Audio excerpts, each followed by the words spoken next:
in the series.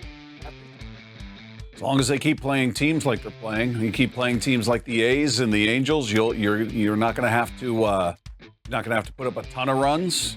You need to do more than you did in the second game against Oakland, but you can get away with things. You're seeing the turn in the schedule right now, where they went through a really tough stretch facing the Yankees and the Orioles, and it was one of the tougher. I think it was number 10, number 9 in all of baseball, and now they've got one of the easiest schedules in front of them. So you got a tough road trip coming up against, or a tough part of the road trip, I should say, against the Royals. Royals are a good team.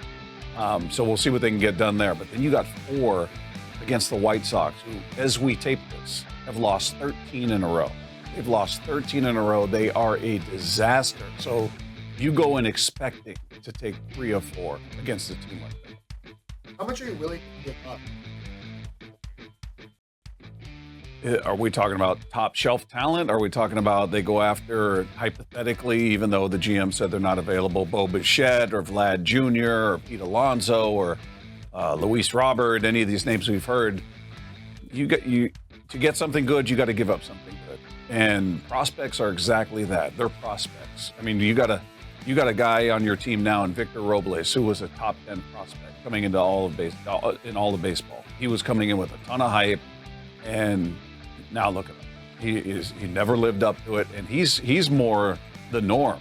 The rarity is the one that actually lives up to the billing or exceeds it. So, as much as we love hearing the names Harry Ford and people like that, those are trade chips, man. Those are trade chips. You're not going to deplete your system for one bat, especially. I don't want to see him go after a rental. I want to see him go after somebody who's going to be part of this moving forward, whether it's they've got more time left on their deal or you can negotiate an extension, whatever it is. But, don't give up your top prospects for a rental who's going to be here for a couple months. So hopefully they can get somebody who's still in their prime age-wise, not somebody who used to be good and there might be something left in the tank. No. Let's go top shelf. Let's go with somebody who's going to be part of it moving forward, especially if you're going to give up what you perceive to be part of your future in the minor league system. As of today, who's the best pitcher? Brian Wu. Brian Wu has been historic. He's been unreal. His ERA is just a shade over 1.